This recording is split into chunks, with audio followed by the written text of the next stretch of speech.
لیکن اصل بات جو ہے میں آپ کو بتانا چاہتا ہوں، یہ ہے سائیڈ ایشو۔ اصل ایشو ہے فلسطین کا جو شروع ہونے والا ہے، بھٹی دہکے گی وہاں۔ ظاہر بات ہے کہ اگر کوئی بہت بڑا اقدام ہو جاتا ہے فلسطینیوں کے خلاف، اور اگر واقعتاً مسجد اقصی اور قبۃ الصخرہ گرا دیے جاتے ہیں، جو طوفان اٹھے گا عالم عرب میں، یہ حسنی مبارک ہو یا شاہ خالد ہو یا کوئی اور ہو، یہ نہیں روک سکتے اس طوفان کو۔ نوجوان خون اٹھے گا، غیرت اور جو بھی حمیت ہے۔ مسلمان ان پڑھ سے ان پڑھ اور بالکل بے دین، وہ بھی مسجد کی حرمت پر کٹ مرنے کو تیار ہو جاتا ہے۔ مسجد تو بنا دی شب بھر میں ایمان کی حرارت والوں نے، من اپنا پرانا پاپی ہے، برسوں میں نماز ہی بن نہ سکا۔ وہ چاہے کانپور کی مسجد سے مسلمانوں نے جانے دی ہے، چاہے وہ شہید گنج کی مسجد کی مسلمانوں نے جانے دی ہے، چاہے نماز نہ پڑھتے ہو، لیکن یہ جو حرمت اور یہ جو حمیت اور یہ غیرت ہے، اس سے جو طوفان اٹھے گا، یہ ہوگا اس ملحمۃ العظمی، اس کی طرف پیش رفت ہو رہی ہے۔ کتاب الملاحم سے احادیث کے حوالے سے کہ جن جنگوں کا حوالہ دیا حضور نے، پیشن گوئی کی ہے، اس کا نقطہ آغاز تھا خلیج کی جنگ۔ صدام حسین نے اسے کہا تھا یہ مدر آف وارز ہے، ام المحارب، یہ ایک جنگ نہیں ہے۔ اس کا نقشہ بھی حدیث میں موجود ہے، پیشن گوئی موجود تھی، اس وقت بھی ہم نے شائع کی تھی۔ لیکن اس میں جو جنگ اب ہونے والی وہ الملحمۃ العظمی۔ ملحمہ کسے کہتے ہیں؟ لحم گوشت کو کہتے ہیں، اور قصائی کی دکان کو عربی میں ملحم کہتے ہیں، جہاں گوشت کے ٹکڑے کیے جاتے ہیں۔ آج کل مشینوں سے ہوتے ہیں، اب جو ہے وہ ہاتھ سے چھریوں سے نہیں ہوتے، لیکن ٹکڑے ہو رہے ہوتے ہیں، جسموں کے چیتھڑے اڑ رہے ہوتے ہیں۔ ملحمہ وہ ملحمہ ہے جس کو کہ حضور نے حضرت معاذ بن جبل رضی اللہ تعالیٰ عنہ، اس کی روایت ہے، اس میں سے جو ابو داؤد میں روایت آئی ہے، اس میں الملحمۃ العظمی، عظمی مؤنث ہے اعظم کا۔ آپ کہتے ہیں جنگ عظیم اول، جنگ عظیم دوم، عظیم کا باپ ہو گیا اعظم، سب سے بڑا، اور اس کا مؤنث ہے سب سے بڑی، عظمی، الملحمۃ العظمی، سب سے بڑی لڑائی۔ میرے نزدیک یہ وار کے معنی میں نہیں ہے، بیٹل کے معنی میں۔ انگریزی میں یہ دو لفظ علیحدہ ہے، وار، بیٹل۔ وار سالوں کو محیط ہوتی ہے، بیٹل کسی ایک خاص جگہ پر جو لڑائی ہوتی ہے اس کو کہتے ہیں۔ حضور کے اور قریش کے درمیان 6 سالہ وار تھی، جنگ تھی، لیکن battles, battle of Uhud, battle of Badr, یہ بیٹلز تھی، لڑائیاں تھیں۔ تو عظیم ترین جنگ شاید اس اعتبار سے نہ ہو جیسے کہ ورلڈ وار 1 اور ورلڈ وار 2، یعنی اس کی وسعت کا اتنا معاملہ نہیں اور طوالت کا نہیں، لیکن جو لڑائی جو ہے بیٹل ہونی ہے، جس کو کہ یہ لوگ، یا چونکہ میں نے کہا تھا شروع میں کہ سرما ہے میری آنکھ کا خاک حجاز و ہول قدس، نیو ٹیسٹمنٹ کی آخری کتاب ہے the book of Revelation, Revelation of Saint John, اس میں آرمگڈون کہا گیا ہے اسے۔ ہر مجدون، یہ عبرانی لفظ ہے، ہر کہتے ہیں اونچی جگہ کو، سطح مرتفع، مجدون میگیڈو، میگیڈو ایک وادی ہے، مرتفع، وادی مرتفع، یہ ہے واقع لبنان، اسرائیل اور شام کے درمیان جو ٹکڑا، جو ٹرائنگل بنتی ہے، یہ ہے، یہاں پر بڑی جنگ لڑی جائے گی، اور یہ جنگ جنگ صلیب ہوگی، جو کہا ہے بش نے، یہ جنگ صلیب۔ سیکنڈ ملینیم شروع ہوئی تھی تو پہلی صلیبی جنگ ہوئی تھی، تھرڈ ملینیم شروع ہوا ہے، یہ سیکنڈ صلیبی جنگ ہے، یہ کروسیڈ ہے۔ اور میں اس مرتبہ امریکہ گیا تھا تو پہلی مرتبہ مجھے وہاں ایک رسالہ ملا ٹرمپٹ نام کا۔ یہ امریکہ کے جو بہت ایکسٹریمسٹ قسم کے پروٹیسٹنٹس ہیں، یہ ان کا رسالہ ہے، اور ان کے بارے میں اب کہا جا رہا ہے وہ کرسچین زائنسٹ ہیں۔ آپ شاید پہلی مرتبہ یہ لفظ سن رہے ہو۔ زائنسٹ تو ہم سمجھتے ہیں یہودیوں کو، کرسچین زائنسٹ وہ ہیں جو ہیں تو عیسائی پروٹیسٹنٹس ہیں، لیکن اسرائیل کے وہ حمایتی یہودیوں سے بڑھ کر ہیں۔ یہ میری کسی پہلی تقریر میں شاید بہت سے حضرات کو یاد آ جائے، میں نے کہا تھا 4 سال پہلے ہمارا تنظیم اسلامی کا ایک کنونشن ہوا تھا ہیوسٹن میں، امریکہ کا جنوبی علاقے کا شہر ہے۔ ایک سیشن اس میں ہم نے رکھا تھا انٹرفیتھ، ایک عیسائی کو بلایا تھا، ایک یہودی بہت بڑا وہاں کا عالم ہے اس کو بلایا تھا۔ اس یہودی عالم نے ڈاکٹر وشوگراڈ، جو وہاں کی یونیورسٹی میں پروفیسر ایمیریٹس ہے، اس نے کہا تھا کہ یہ اسرائیل کی تو سپورٹ کر رہے ہیں عیسائی، ہم تو نہیں کر رہے۔ جو پریکٹسنگ یہودی ہیں وہ زیادہ اسرائیل کے حق میں نہیں تھے، یہ تو سن 67 کے بعد انہوں نے اسرائیل کو تسلیم کیا ہے۔ وہ تو منتظر تھے کہ ہمارا مسیحا آئے گا تو اس کی قیادت میں جنگ کریں گے، جیسے شیعہ منتظر تھے کہ مہدی موعود آئیں گے تو پھر ہم کچھ کریں گے۔ وہ امام خمینی نے کہا بھائی جب وہ آئیں گے آ جائیں گے، لیکن ہم کچھ راستہ کے لیے زائنسٹ نے آگے بڑھ کر ریاست قائم کر لی، اور جب یروشلم پر بھی پورا قبضہ کر لیا تب جو ہے در حقیقت مذہبی یہودی جو ہے پھر انہوں نے اپنایا ہے، اون کیا ہے، اور نئے سیٹلمنٹس جو بھی بنے ہیں وہاں پر اسرائیل میں، اس میں اکثر و بیشتر مذہبی یہودی آیا، اور بروکلن کے علاقے سے سب سے بڑھ کر آئے ہیں، جو امریکہ میں نیو یارک کا ایک جنوبی علاقہ ہے، بہت بڑا یہودیوں کا بہت بڑا گڑھ ہے۔ نیو یارک کو جیو یارک بھی کہا جاتا ہے، وہ تو اصل میں مرکز جو ہے وہ تو یہودیوں کا ہے۔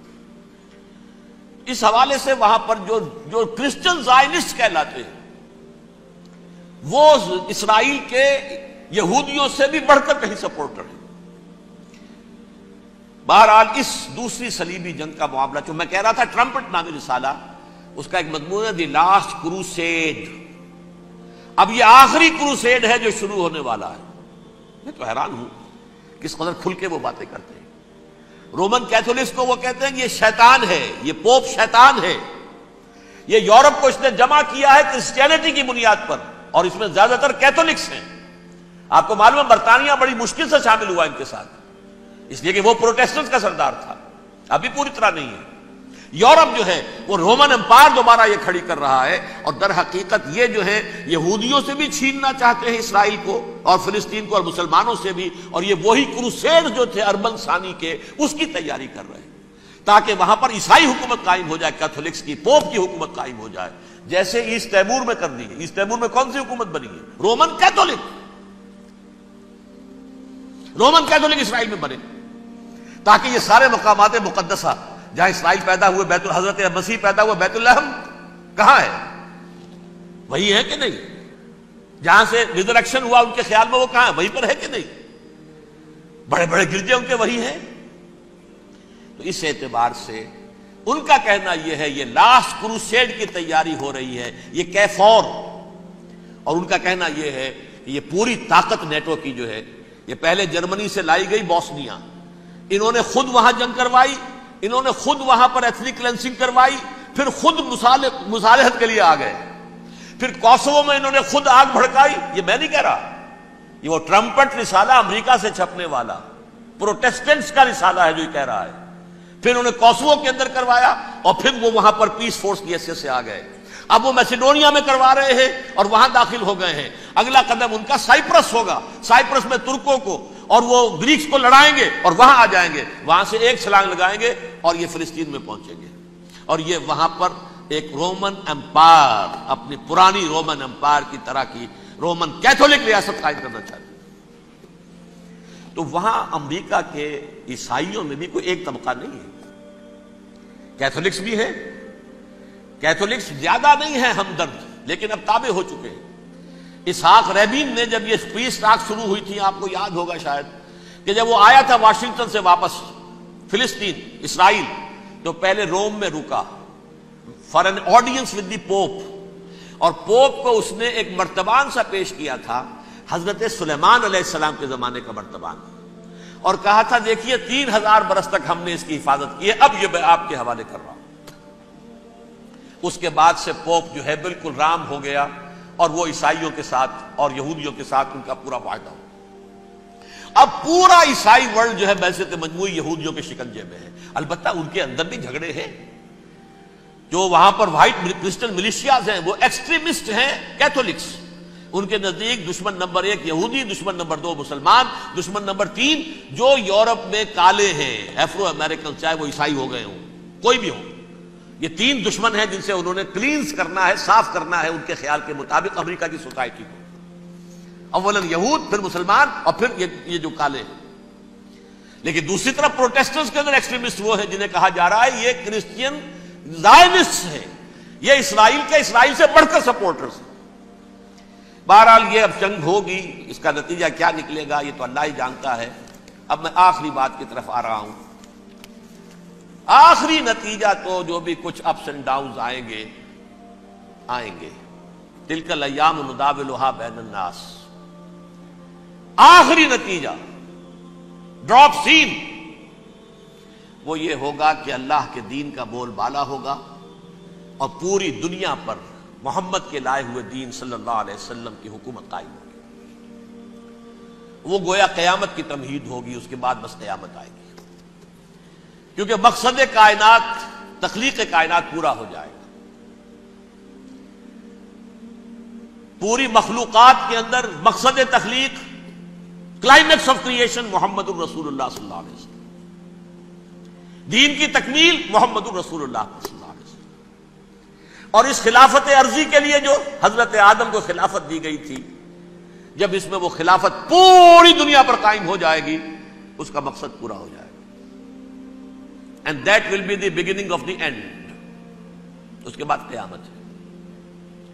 آخری نتیجہ تو یہ نکلنا ہے. اس سے پہلے سزائیں ہمیں بھی مل رہی ہیں. اور یہاں میں کانٹے کی بات جو چھوڑ گیا تھا اس کو بیان کر دوں. اللہ نے اس مغضوب علیہم قوم کو، اس ملعون قوم کو کیوں اب تک چھوٹ دیے رکھی؟ میں بتا چکا ہوں یہ بڑے عذاب کے مستحق ہو چکے تھے حضرت عیسیٰ علیہ السلام کے زمانے میں. چھوٹ دی ہے، ابھی تک ہے، بلکہ ایک مرتبہ ابھارا ہے. 1900 برس کے بعد ابھرے ہیں یہ. بالفور ڈیکلریشن 1917، سن 70 عیسوی کے بعد، تقریباً 1900 برس، 1850 برس تو ہے کم سے کم. پھر creation of Israel 1948، 1967 extension of Israel, یروشلم پر قبضہ. یہ سارا جو ہے کیوں ہے؟ اللہ تعالیٰ اس خیر امت محمد صلی اللہ علیہ وسلم، اس کے بہترین حصے کو سزا ان ملعونوں کے ہاتھوں دے رہا ہے. کیوں؟ جو جرم انہوں نے کیا تھا وہی ہم نے کیا. انہوں نے اللہ کی کتاب کو پیٹھ کے پیچھے پھینکا. نبذ فریق من الذین اوتوا الکتاب کتاب اللہ وراء ظہورہم. ہم نے اپنی پیٹھوں کے پیچھے پھینکا کہ نہیں؟ کولونیل رول سے آزاد ہوئے، کہیں اسلامی قانون نافذ کیا، کہیں اسلامی نظام قائم کیا. تو جو جرم ان کا تھا وہی ہمارا ہے. آخری خاتمہ ہونا ہے یہود کا حضرت مسیح علیہ السلام کے ہاتھوں. وہ عذاب جو 2000 برس تک ان سے ٹلا رہا وہ آئے گا، اور ان کے رسول ہی کے ہاتھوں آئے گا. لیکن اس سے پہلے مسلمانوں پر یہ عذاب آ رہا ہے. ہولوکاسٹ کے درجے کا عذاب آ رہا ہے. البتہ ہم پاکستانی اس میں یوں سمجھ لیجئے کہ وہ تو خبریں موجود ہیں احادیث میں، وہاں تو جو ہونا ہے. اتنے انسان مریں گے کہ ایک پرندہ جو ہے اڑتا چلا جائے گا، وہ نہیں چاہے گا کہ نیچے اترے تو کسی لاش پر اترے. اسے جگہ نہیں ملے گی زمین خالی کر کہیں اتر سکے.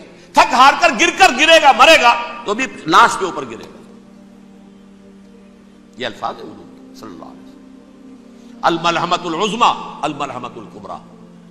یہ لاسٹ کروسیڈ ٹرمپٹ اخبار نے، میں اس کا فوٹو اسٹیٹ بھی کبھی آپ کو دکھا دوں، ویسے میرے ساتھ ہے وہ رسالہ ٹرمپٹ.